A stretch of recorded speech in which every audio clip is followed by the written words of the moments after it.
All right, this is the Law Live Audio Wrestling. My name is Chris Tidwell. That is Bradie Wedham. And right now we're going to talk to you a little bit about what happened this past weekend or past week, whenever you see this, in the world of boxing, because we had a fight where everybody thought Deontay Wilder was going to be coming back to fight, right?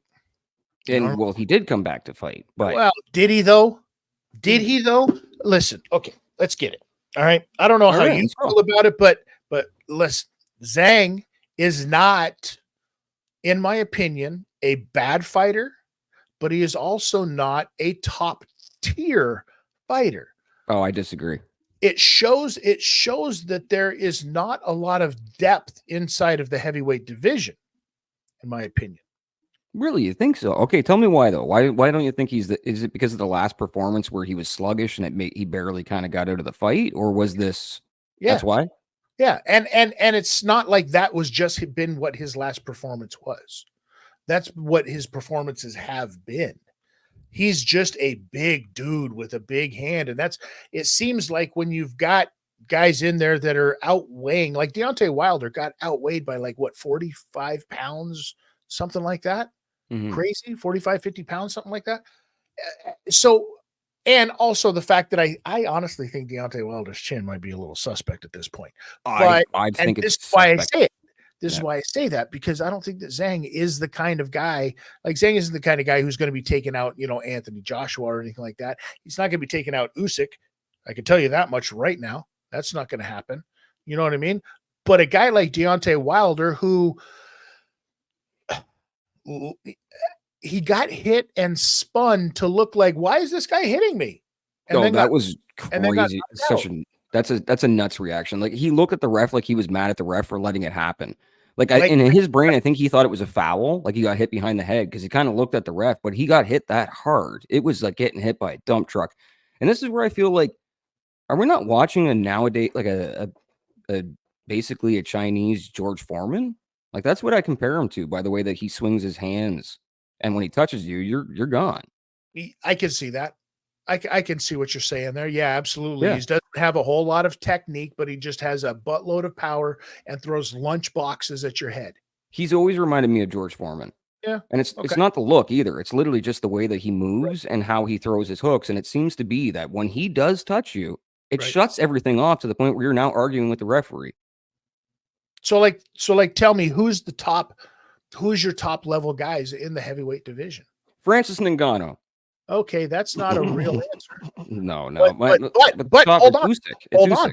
hold on. That's the top of the ladder. That's the guy at the top of the mountain. But I'm talking that top tier, right? That top group, right? And I'll even go one further. That when you said Francis Ngannou, Bradie, I'll even say that that's right. You're right on that, because that division, the heavyweight boxing division as a whole, is that thin. It doesn't have a lot of fucking star power.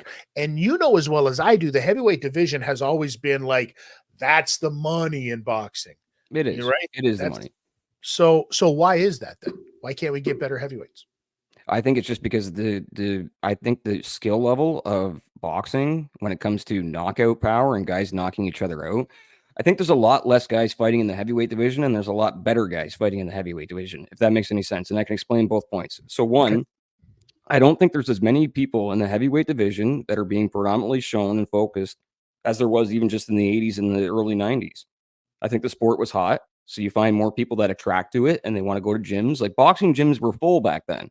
Then it went to MMA gyms. MMA gyms were full, and jiu-jitsu gyms. And I think jiu-jitsu gyms are still just rammed, right? And Muay Thai and kickboxing gyms are rammed. So I think that takes away from boxers. So you get less people competing in that now because there's other sports that are more predominant. So you may find a heavyweight that would only turn to boxing now can turn to a few different places, right? So I think that's a portion of it. And I think the other end of it is that people are tired of spending their money on something that isn't real. And I think that's the biggest problem with heavyweight boxing, because that's what usually draws most of the people. I think they've kind of had the AEW technique. They overbooked with stuff that people didn't want. People are actually losing their money. They're losing mortgage payments when they're betting against this stuff and it's being cooked. Well, it's because they're following Drake. Well, it doesn't matter. It doesn't matter. There's still mortgage payments being missed because of bad judging and cooked decisions. So I think Okay, explain yourself. what do you mean explain myself? If you lost, let's say you thought let's say Tyson, they gave Tyson the win against Usyk. And we'll get into crazy judging when we get into our MMA portion of the show. Or let's say they would have gave that to Tyson. Think how many people would have lost money. We had it in our own comment section of people saying, hey, like Usyk paid for my month. Usyk paid for my week. I won a bunch of money on Usyk. Usyk. So if they would have cooked that, they would have took all those payments away from everybody. It sounds like he just created an EDM song. Usyk. Okay, I'm done talking. If you're going to take what I'm saying and turn it into EDM songs. Now we're going to get another song sent in from somebody else that has nothing to do with. All right. So I don't know. Like, I think that's my opinions, and it's long-winded, and there's probably way more than 2 points made. Here's the thing. Here's the thing about judging, and we can talk about this a little bit in boxing because it's bled over. I heard that when Deontay Wilder got knocked out, there was one of the judges still gave him the win. They had him 49-46 at that point. After the knockout. The coffee went up my nose a bit. Unbelievable. Went up my nose a bit. And the reason I say this, is because there was another fight. There was the Cottrell and Taylor fight. Yeah. What'd you think about that? Which was a rematch. The fight was great. I thought that Cottrell fucking did fantastic. And here's the thing. I'm a Jack Taylor fan. I like Jack Taylor. You know, he's a good boxer, but sometimes those matchups, that's that kryptonite. And Cottrell is just that much better. You got to remember now, like Jack Taylor, after he lost to that fight to Cottrell, the first one, the controversial first one, then he went and fought Teofimo and lost that fight, and then fought Cottrell again and lost that fight. Jack Taylor's lost 3 fights in a row. Here's the thing. One of the judges still gave him the fight in the last one. And it was so absurd that Bob Arum got on the mic afterwards and cut one of the greatest, like WWE, WWF, because he's that old, style, like pro wrestling promos, and said that there's no way in hell I'm bringing a boxer over to England to be subjected to this kind of judging.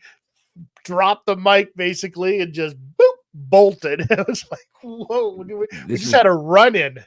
This is becoming a problem everywhere in combat sports. I think it goes hand in hand with how many gambling sites are out there now. I think everybody's reachable. I think they're reaching people. Interesting. You think that that's what's pushing the numbers on it then? I think there's a bunch of fucking sneaky shit going on, Chris, that me and you wish we were involved with. Or we'd be making a lot of money. Well, I mean, yeah, that's true. Hit me up. Okay, but before we go over to the lack of before we go, put a little box down here in the corner, just a ticker tape of numbers. Like, let's go. Keep coming. You just keep bringing it. So before we go over to Netflix blocking or the lack thereof of that promotion, right? Bivol, what do you think about? What do you think? What's your thoughts? Well, listen, I mean, he looked great. It's a shame that Beterbiev is, pulled out of that one and cool. Like, I think that that's a fight that definitely needs to happen. I think that Shakur Stevenson, that fight is coming up and that's going to be fantastic. I think that what was one of the other ones that we said that we've got Taylor and Fundua is coming up as well. Yeah. But more importantly, Bradie, let's talk about a fight that isn't happening. And we've said it from day one. We called it the very first time we ever talked about it on the show. We said, if it happens, we'll be there. But there's a slim to none chance that this is actually going to fucking happen. Yeah. Oh, that's what it is. It's sorry. Before we get into that, it's Tank Davis and Frank Martin fight coming up. Tank. Frank, right. Tank. And it's Fundora and Errol Spence Jr. fight coming up. So there's some good fights coming up. Steve Swift's going to be busy. Absolutely. Make sure you check out Steve Swift's Rambling Reviews here on the lawn. 100%. So back to what we were talking about, a fight that just is never going to happen, in my opinion. Take it away, my man. Okay. So Mike Tyson has an ulcer. had an issue on a plane. They pushed the fight off. They said Mike he'll have to take at least a month off from hard training. He'll have to do light training.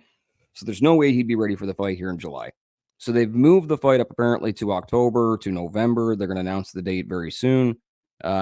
Jake put out a statement that said, all I care about is Mike Tyson's health, but somehow at the presser a week before says we're going to kill each other. I'm just here to catch a body, but yet I care about Mike's health. You have a 58-year-old man.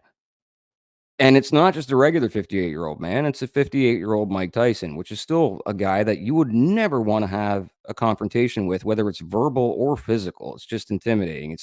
Nobody's taking it away and saying the guy's a senior citizen, but he walks with a cane for a reason.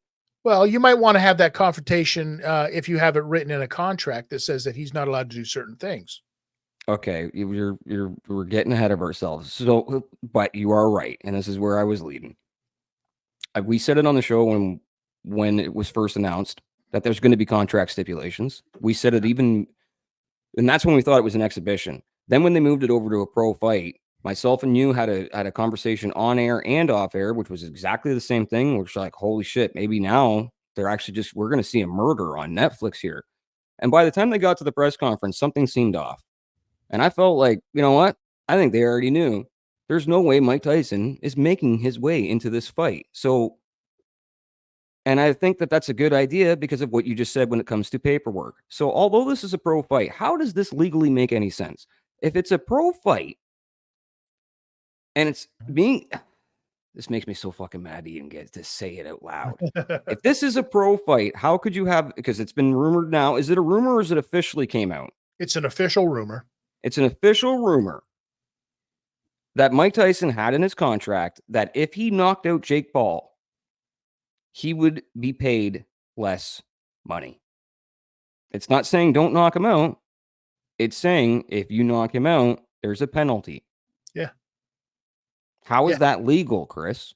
I mean, it's a stipulation. I mean, listen, I don't think that even the stipulations, the water weight and that whole stipulation of not being able to gain X amount of pounds or lose, I think all of that stuff is fucking bogus stuff too. People put stuff, the A side will always try to put stuff into a contract to keep the B side the B side. And I think that Jake Paul is looking at this like he's not just a boxer. He thinks of himself as a brand. And both of those brothers do. The Paul brothers have looked at themselves as a brand, the Paul brothers, for many years now, since they were kids doing fucking Vine videos. You know what I mean? So, so they look at themselves differently than the rest of the world looks at them, basically. So Jake Paul is an actual brand, though. Correct. And move Logan away with the wrestling thing and all that stuff, because he's obviously working his brand into a bunch of different things. But Jake Paul, right now, I understand why. So from his perspective, in his shoes, yes, you would want something in a contract like that, because if Mike Tyson knocks out Jake Paul, it is now ruining the brand and potential money that he could make down the road. 100%. I understand that, and I understand the complications of it, and I get how agents and lawyers and everybody get together and brand people and publicists and how this all gets convoluted. Sure. Where I'm having an issue is when they're taking money through betting sites for Tyson knocking out somebody or having odds or whatever it is, and it's already being pre-manipulated through paperwork beforehand to deter him from fighting at his best of his abilities. That, to me, seems worse than him being 58 years old fighting a kid. Well, see, here's the other thing. This is why I believe that it could just be a fucking rumor and innuendo. I hope it is. Speculation. It's illegal. It absolutely would have to be, because you're throwing in a wrench on everything, And you know what we care about here on the law? The fucking law. All right. So you were going to say Mike Tyson's health. Yeah, listen, Mike Tyson's here's health. the other thing let's talk about that for a second. Yeah. Because if Mike Tyson's health is that important, you're not going to fight, because it doesn't matter the longer you put this fight off, the older he's fucking getting.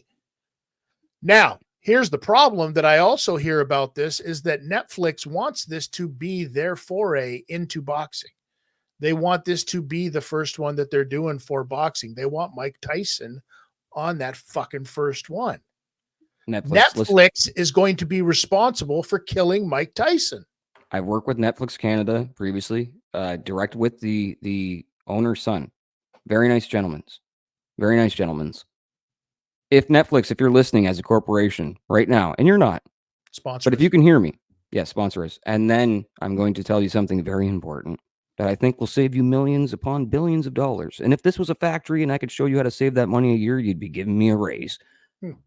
Stay in your fucking lane. You already killed the movie theaters. People aren't even going to movie theaters anymore. There's a movie theater closing epidemic going on in the US and North America right now. Netflix, you've already won. Stay in your lane. Bro, the first person that makes the deal with Netflix for boxing is in on the fucking cake, though, because they already WWE. UFC is going to be showing up because it's a TKO thing. That's what I'm trying to say. Stay in the lane that you're already in. Stop doing this shit on the side. It's wild. It's wild. You got live pay-per-views coming, right? But boxing is always interesting. There's always something to talk about. Although we're finishing off this segment, heading into a break and coming back, and we're going to talk all that good stuff called MMA and UFC. Steve Swift's Rambling Reviews. Make sure you check out the past ones. There's 5 rounds up. There'll be round 6 coming soon, but guaranteed you'll get more details than myself and this gorilla can come up with. So, all right, let's take a break. We will be back here on The Law, live audio wrestling.